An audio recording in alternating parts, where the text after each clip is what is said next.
podcast listeners, I have with me a man who I will introduce, but doesn't need an introduction. Chris Hyppa. He is coach. You've been in the game for 6 years, correct?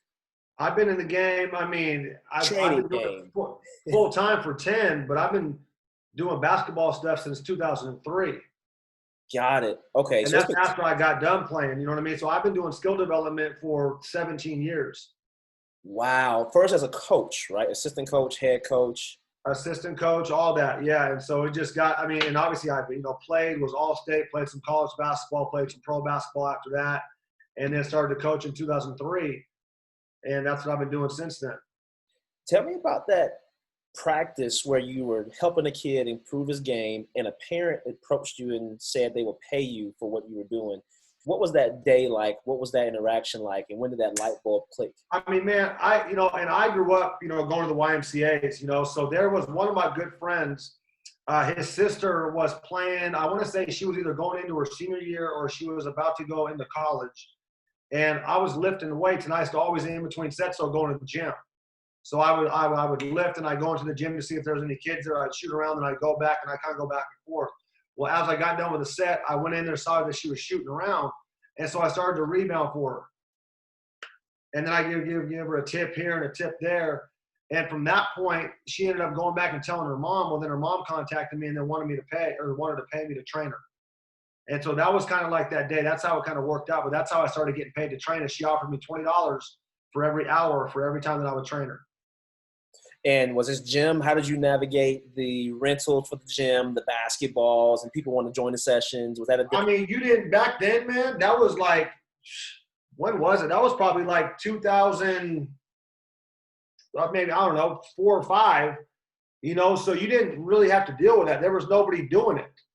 And so if it's just me and her at a basket, I didn't have cones everywhere. I wasn't doing it like that. Like I was still doing it because I loved to do it. I was rebounding for her. We would get shots up. I would show her a move. She would do the move. We would just work out for an hour. I was probably doing the drills too. And so we never had to worry about like a rental because we both went to the YMCA. We both had our own basketball. And those are just things back in the day you didn't have to worry about. And what did that – so for you, you have a full-time job right now. Are you working full-time coaching and training this little girl, or what is your work life? Oh, man, at that time, I was coaching. I was a volunteer coach at that time. I had a full-time job. And obviously, I didn't train her like 5 days a week. I would train her maybe once or twice a week. And that's when the light bulb turned on. I can get paid to actually train players. Because I was doing it for free. And even after her, I did it for free. I wasn't going out after that to hunt down kids. You know what I mean? It was just something that I trained her for free and just kept on what I was doing. Volunteered, I worked. I was still in very, very good shape and playing a lot still. I still trained on my own. I mean, I was getting shots up. I would go lift. And so it didn't really change my day-to-day because I still wasn't in like the business of training players. Okay, and did you know that was even an occupation at all? Did you know who gave it? At that time, it wasn't.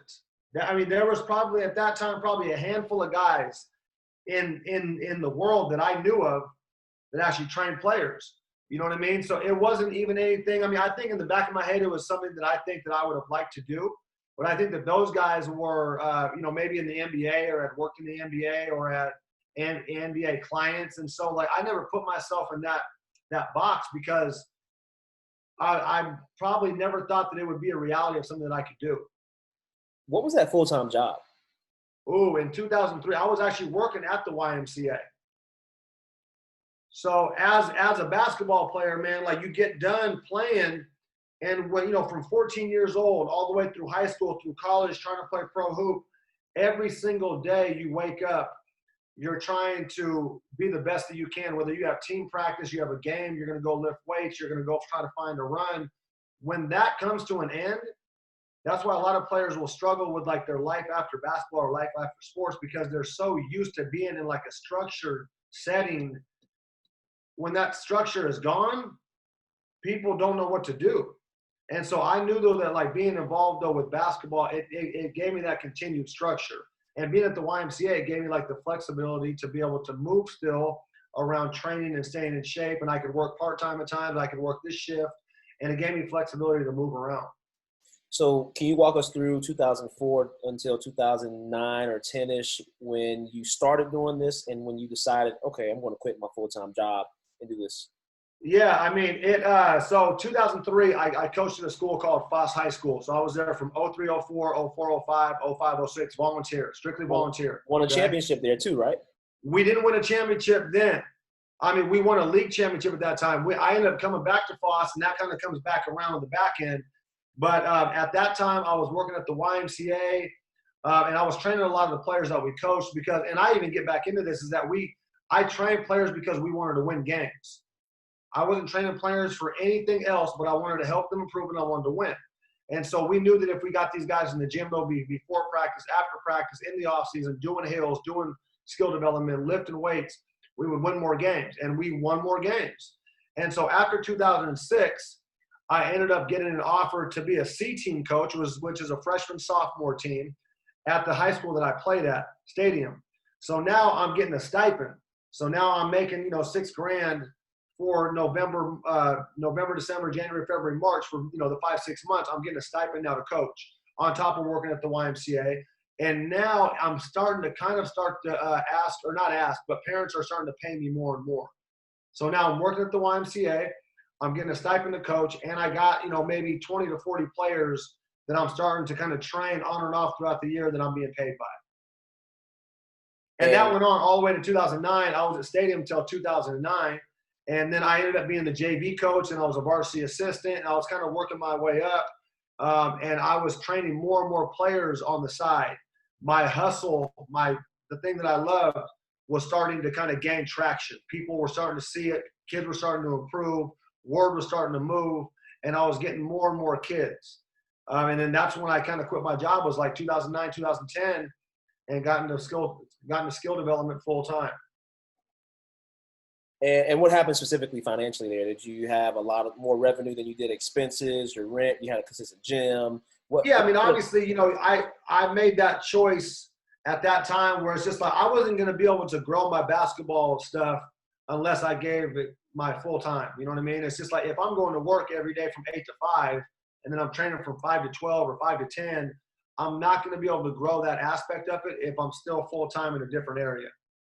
And so I was still making more at my full-time job, but I knew, though, that if I invested my full-time attention to that, I could eventually overtake that. And so I didn't just all of a sudden quit my job and have $0 in my account. It was something, though, that I gradually did, and it was like, all right, I'm ready to take this on full, and I'm ready to take all my attention towards it and focus all my attention towards basketball. And that's what I did in 2010. And that's the same year that Instagram came out. So what was your Instagram pop? Dude, if you scroll down my page all the way, I mean, man, you'll see my first like 10 to 15 posts. They don't have anything to do with basketball.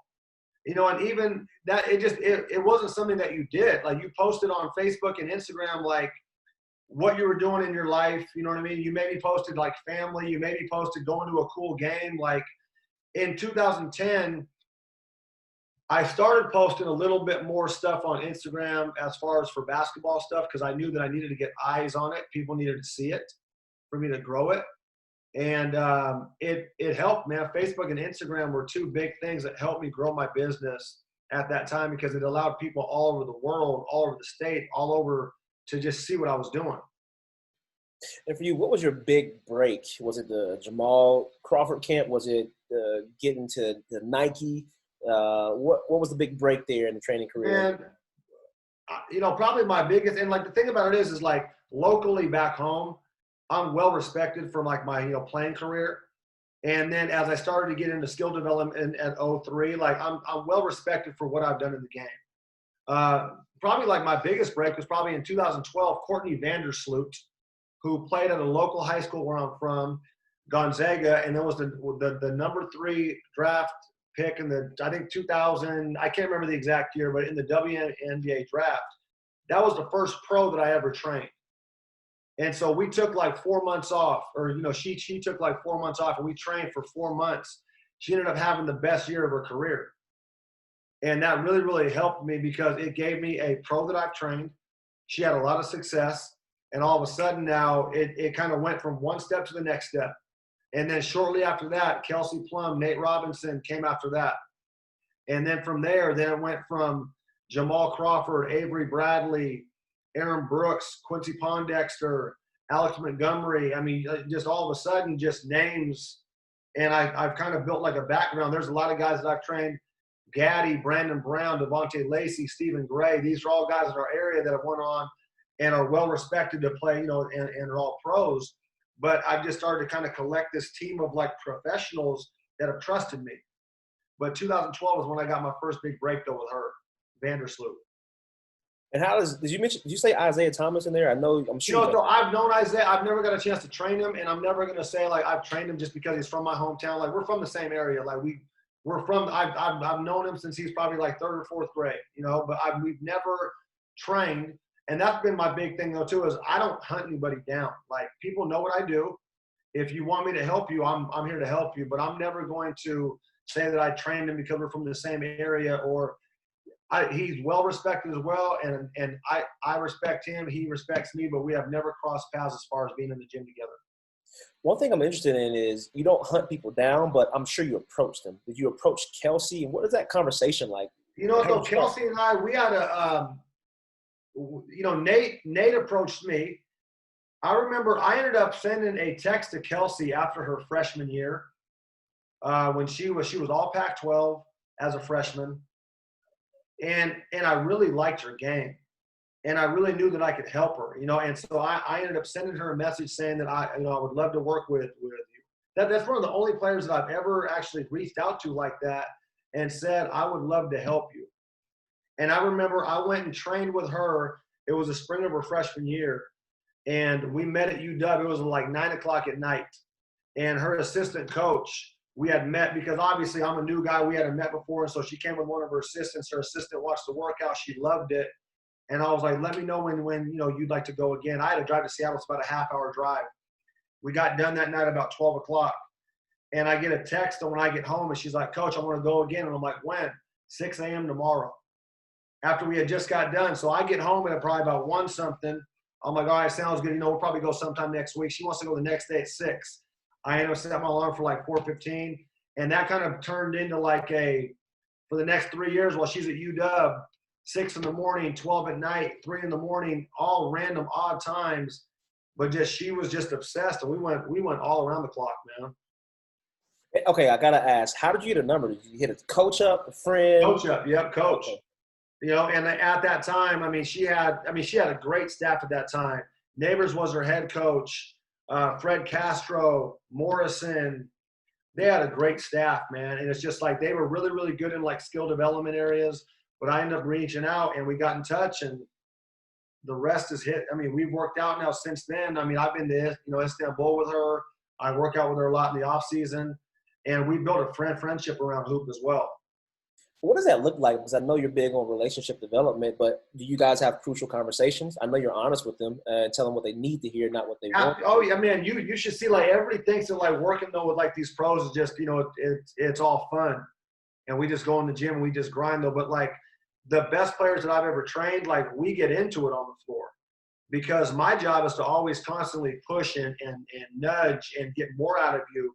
And sometimes, with Nate and with Plum and with Courtney, they can become nasty and they want to fight you back. And it's just like, I'm not going to allow them to fight me when my job is to push you. So we've got into it though before, but that's what's made us stronger. That's what makes the relationship is that they trust me. Although they may not like it right then in the moment, they trust me that I have the best intention for them. What was the most intense interaction you've had with Kelsey or Nate? Anybody that comes to mind? You know what though, with like Nate, for the most part, like Nate always takes it, man. Like Nate just takes it. Like I tell him to do 15, he might not like, but he just takes it. Nate never really says anything back. He might say something afterwards like, damn, man, you had me doing 15 of them. But in the heat of the moment, he never really says anything. He just takes it.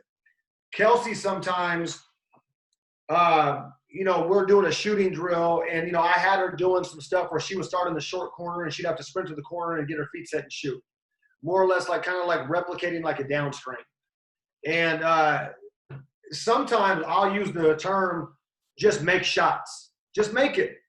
You know, and that's a term that my coach used to use though with me all the time is if you're going to take shots, make them.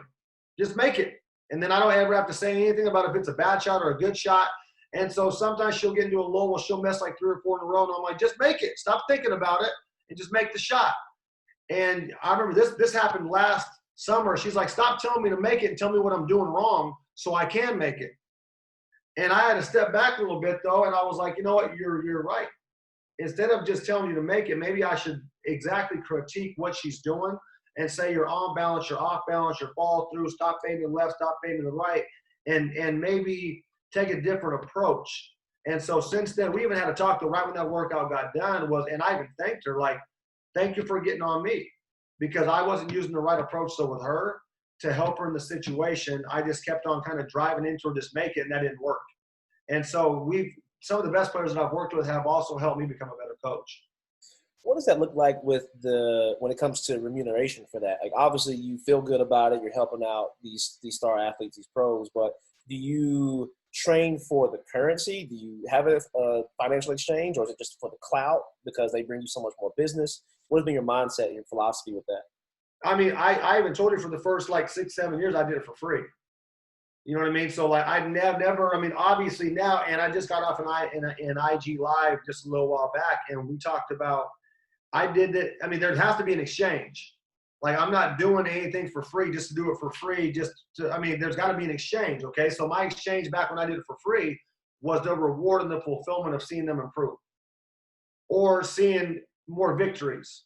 I knew that if I invested right now that down the road 6 months, then we're going to be able to win more games. And so the reward, there was an exchange. And so I don't do it for the clout, man. I mean, like Nate contacted me, you know what I mean? So like he contacted me because he wanted to get in the gym and he wanted to improve.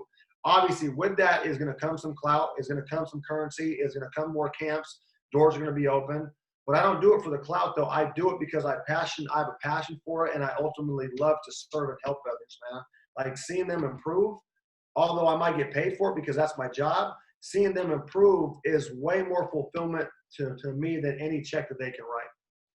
And I asked that question, and no offense on the clout. I don't think you took any offense to it, but No, not I at know a all. lot of trainers that probably do it for free for the following, the social currency, but the social currency doesn't always pay the bills and allow us to keep training and doing what we love to do on a daily basis. What would you say to that person? You know, we have this, man, it's weird because we had this talk though as well. If you're not doing it because you have a passion for it or you love it, eventually it's going to burn out and it's not going to be anything. 20 years ago, man, there wasn't a lot of guys that did skill development. There wasn't Instagram. There wasn't anywhere to post it. Like you did your work off of word of mouth. You know what I mean? If you did a good job, though, players talked about you and all of a sudden word traveled and you were the guy that people would sought after because they knew that you could help them. And so now skill development trainers are popping up left and right because people think that they can get paid off it, which they can. But eventually that money is going to run out because you're not doing it because you're passionate about it or you love to do it. You're just doing it strictly for a check. And I think that that's going to burn out. You know what I mean? So, you know, you can do it for the clout. That clout's eventually going to end. You can do it for the cash. That cash is going to run out. But if you do it because you have a fire in your gut because you love it, that fire will always burn. And the cash will come. The clout will come. That's all the result of the work that you do. Damon Altizer, do you know him? You know what? Not really, really well. I mean, obviously, we both know of each other because we're in the same field. Yeah. I asked that question because he has a quote, and I paraphrase it because I don't know it verbatim, but he says, if you focus on building the player, the business will build itself. And it's essentially what you're saying right now. Build the player, business builds itself. Right. Facts. I mean, like your work speaks for itself. If you're doing great work, I mean, you're going to have chances to work with great players. If you're doing great work, people are going to send you their kids. If you're not doing great work, man, like the biggest thing that you can work off of is word of mouth. Somebody's saying Chris Hyppa's done a great job with my kid. Well, their kid's going to come. It just snowballs, man. I asked trainers this, skill development coaches, whatever you want to coin it. I asked them this question, and I'm curious to know what your answer is. Most guys who I ask, does your social media following direct or correlate to more business? A lot of them say no. A lot of them say it's the physical location proximity of these athletes actually developing and telling their friends. Is it the same for you? Do you see much conversion from your social media following? Yeah, I mean, it's not like all of a sudden. I mean, obviously, I do get more because of the presence that I have, though. You know what I mean? Because, like, if I wasn't on Instagram, people couldn't see what I do. And so it's not like because right when I post something, all of a sudden I get 15 more kids that want to train. But it's a great platform to be able to show what you do, show your lifestyle, and also being able to put stuff up there that you do. And it's up to them to join them or not. But it's one more platform. You got your website, you can tweet, you can Facebook, you can IG. And I think they're all important to be able to put your stuff up there and update it so people can kind of follow along. And it may not be a direct reflection on what you do, but it's important to have a presence, I believe, up there. So what did the relationship with Nike, how did that originate? Well, you know what, though? And the thing about it is I think that everybody thinks that I'm like a Nike skill guy. I'm not a Nike skill coach. You know what I mean? Like, it just like I've done some stuff though with them before, like grassroots. I ran like I was in China. When was it? 2016, and did like kind of an all Asia Nike camp. And so obviously, once again with the swoosh, I mean this is all that I wear. My lifestyle kind of aligns with what they try and do as well. They're all about trying to inspire and empower athletes, and it's the best. I mean, you going back to Jordan. I mean, I grew up during the Jordan era, the tongue out, you know, wearing Jordan shoes. Like, Nike has been a big part of my inspiration since I was a kid. And I've just kind of always had Nike stuff. And so, like, there is no direct relationship, but it speaks volumes, though, about just where I am as an athlete, where I am as a coach, and the inspiration piece. Man, look, I don't think it hurts. I mean, man, I'm hashtagging Nike. I'm like, I wish that they would call me and lace me up with some gear, man. Okay, so aside from the guys in Washington, because Coach Mosley, is Mosley correct? Mosley Jr.? Mosley, yep. Man, I love my conversation with him. What other trainers in this game in America, overseas, do you have strong relationships with? Do you enjoy watching or conversing with?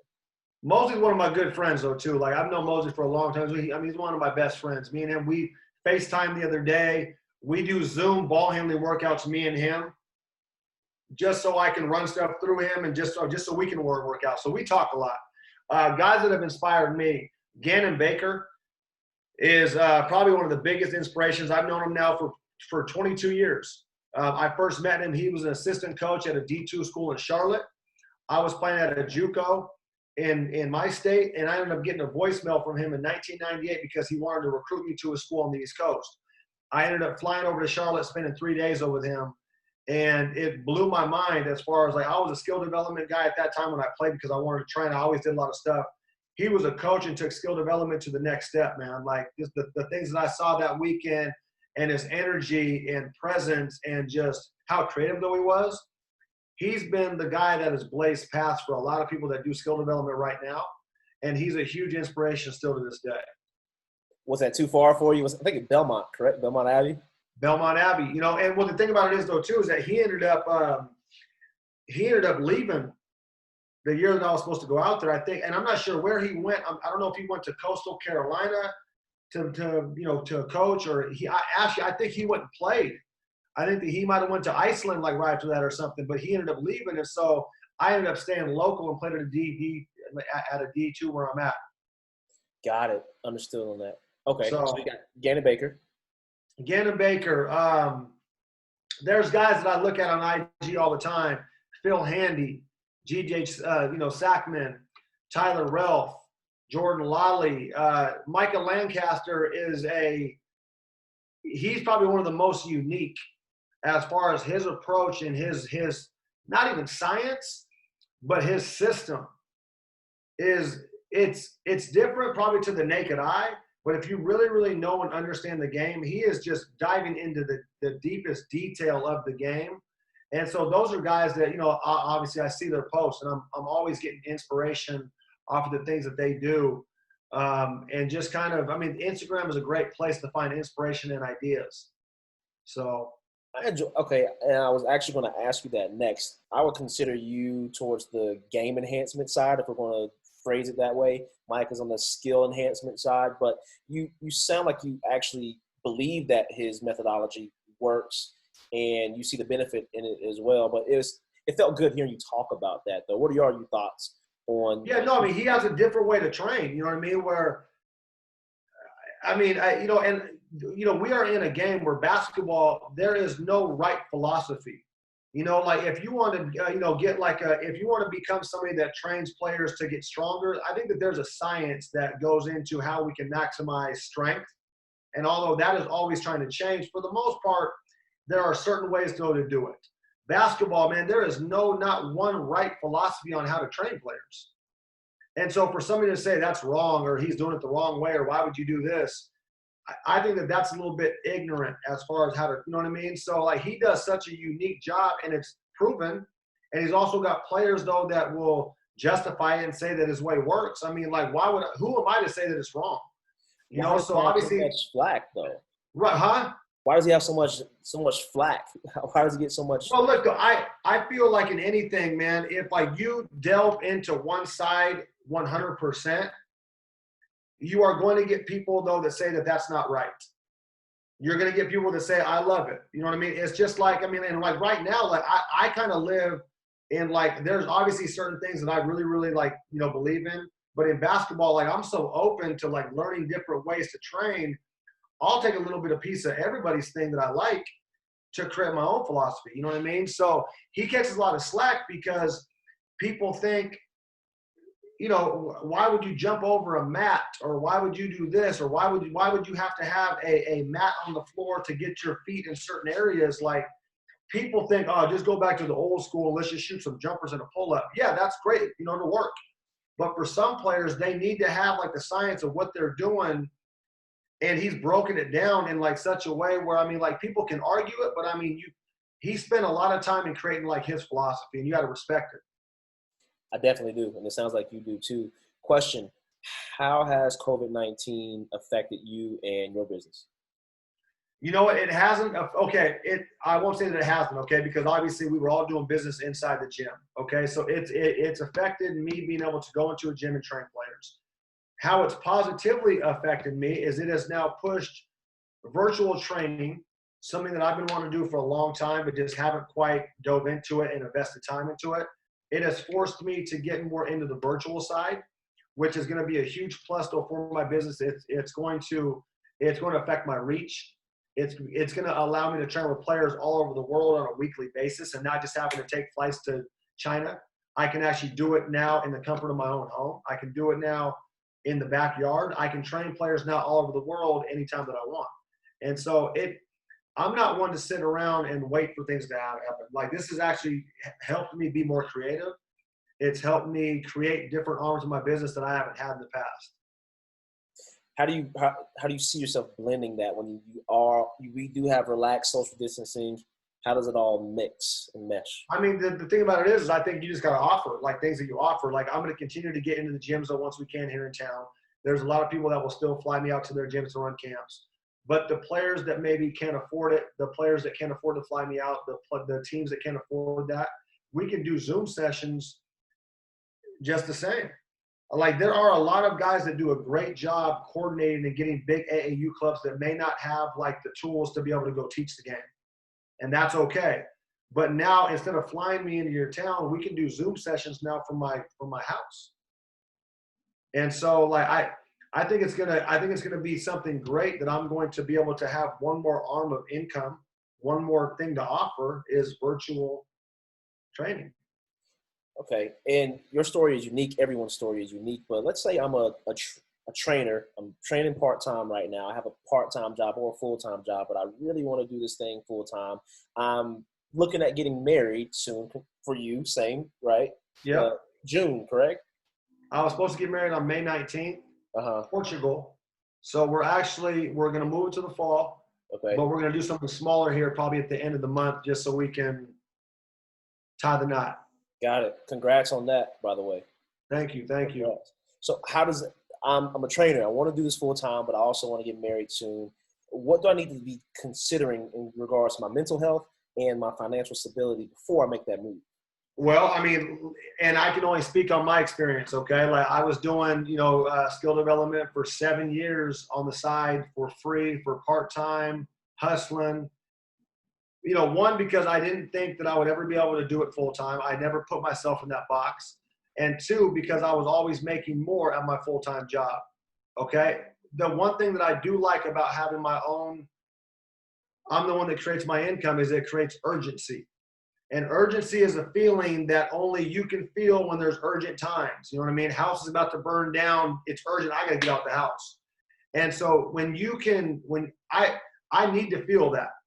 And the urgency that I feel, it kicks me into a different gear as far as I have to create content. I got to create programs. I got to go make it happen. And so for me, what I did, I wouldn't say there's a wrong or a right time, because only you're going to know that. But when it is time to do it, it's about to get real. You don't just show up anymore and get a check. You don't just be told what to do and you go work. Like, you have got to create work. You have got to, you have to keep it. It is full time, man. Like, this thing right here is 24 hours a day, whether it be phone calls or emails or content, or you now own your own business, and it's up to you to continue to build the momentum so you can continue to be paid.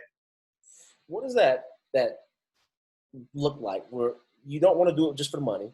You're not just trying to do this for free. It's a passion, but you have to profit from your passion as well. How did that scale work for you when you actually started charging and making this a full-time business? You just start doing the math. You start doing the math in your head. How much, and obviously I'm making more every year, but just get to the point where you start doing the math. Okay, if I want to train Monday through Friday, my slots for the most part, because kids got to go to school. So I got like from 3 o'clock to 10 o'clock. So I got about 7 hours that I could work. And I used to train players, man, privately, 7 hours, one every single hour.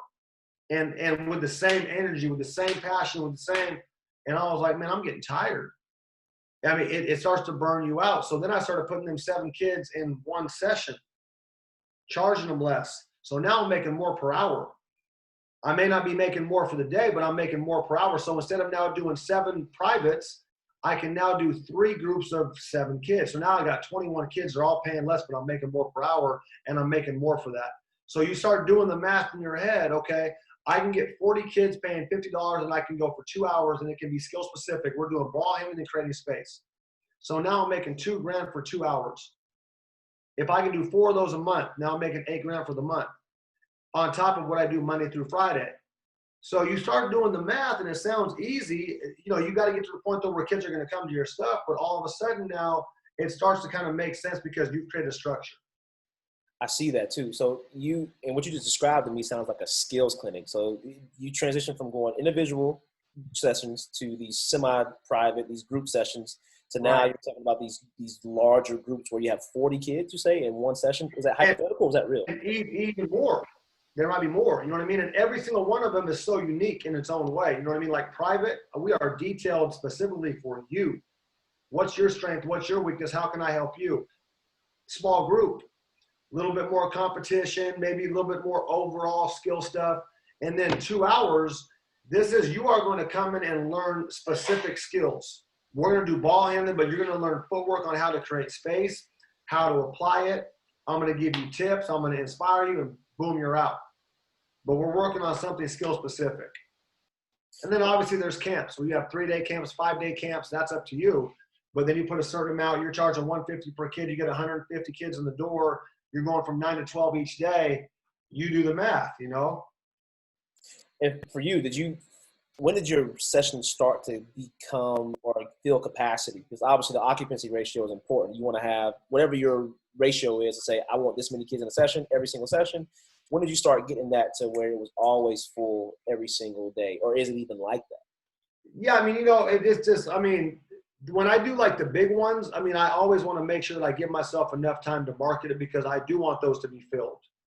I do want to make sure. And if I got to give a discount, if I have to give it half price to a kid, I want to make sure those are filled.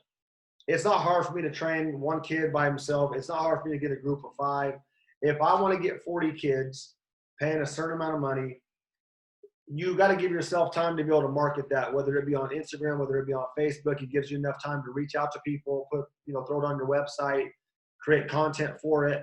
And I've kind of, giving yourself like 2 or 3 weeks or a month, that gives me enough time to be able to get the kids that I want in it. That makes sense. And for you, what is, at first for me, because I quit my job, I should have done it later, but I mean, I wasn't thinking. I was young, still am young, but relative income meant more to me than absolute income. Meaning, like you said earlier, I want to make this much per hour. When did you transition to, okay, this is a career now, so I need to make sure that I'm making this much per year. I want to have a family. I do have a family. Yada, yada, yada, all these things. When did that mindset shift with the math? Well, I mean, I've always kind of been good as far as being able to, I guess, kind of have that, that little side, like just having that urgency of knowing how many kids I have to train. Or just like I said, I mean, if I run 4 of those, 1 a week, that's going to give me $8,000 for that month. And I at least know staple wise, that's there. Whatever I do throughout the week, if I want to train players for free throughout the week, or if I want to, train whatever I want to do throughout the week, then that might change. But just knowing you have those big staples that help you have that chunk that you can you can pay your bills with, you can pay your rent, you can pay your car payment, to make sure you're taken care of. J-Law says this too. He says there's a shelf life to this game. 1, do you agree with that? 2, if there is a shelf life to this, what does the next step look like for you 10, 20, 30, 40 years from now? Now, when you say shelf life, you mean like there's going to come a time where you can't do it anymore. You got to hang it up. Right. You know what? And that's, I mean, yeah, I do agree.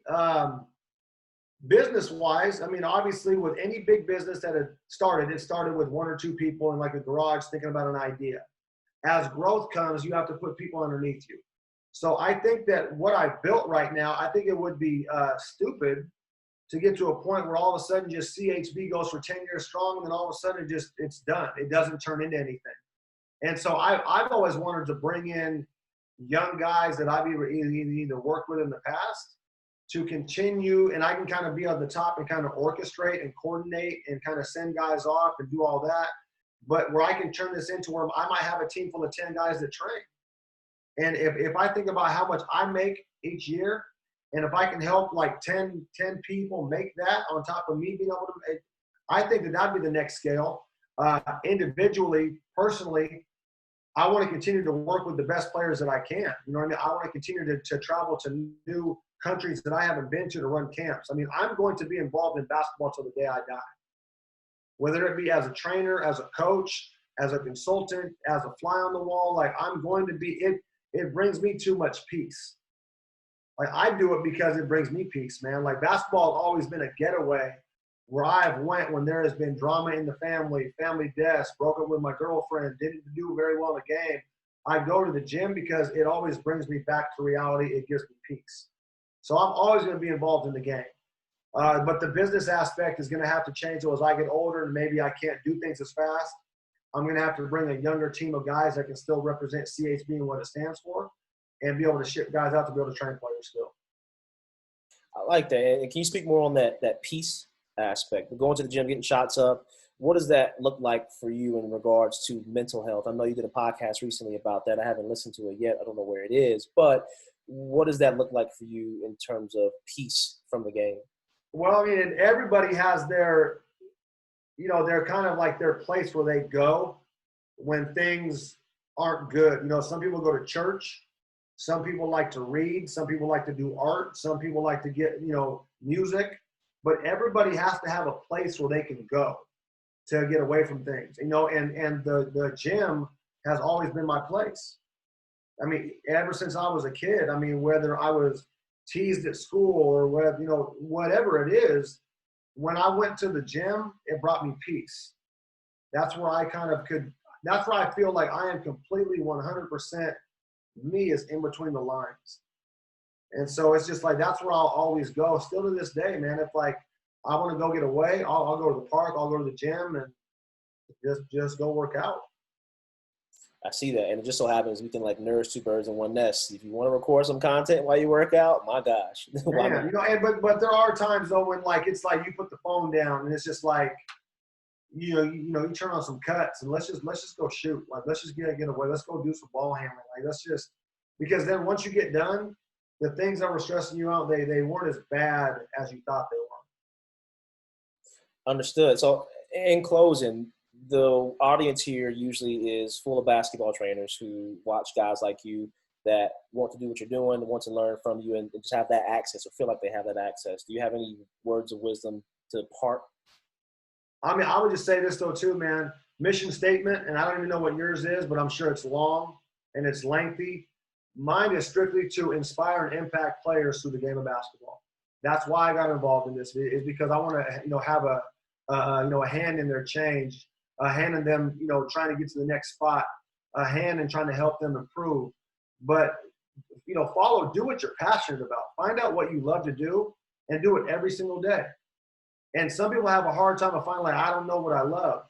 And, it's going to be tough. It's going to be a struggle to go to work or maybe do things that you like, but you don't love. Find something that you love to do and do it every single day.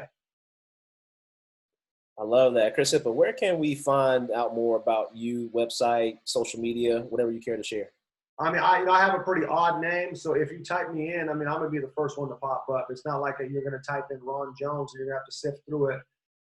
At Chris Hyppa on IG, same thing, tweets, Facebook. I mean, I'm pretty much, if you type in my name, all my stuff will pop up. So HYPPA, it's Hyppa, not Hypa. So, we got to make sure it's just like your hip, man. So follow me on the gram. I got a lot of good content. Reach out if you have anything that you'd like to talk about. I'll do the best job I can to help you guys.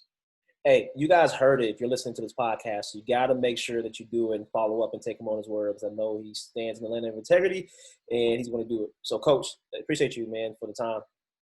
Yeah, of course, man. Stay in touch, though, too, man. I know it's a hard time, but it's always nice to go face-to-face and talk.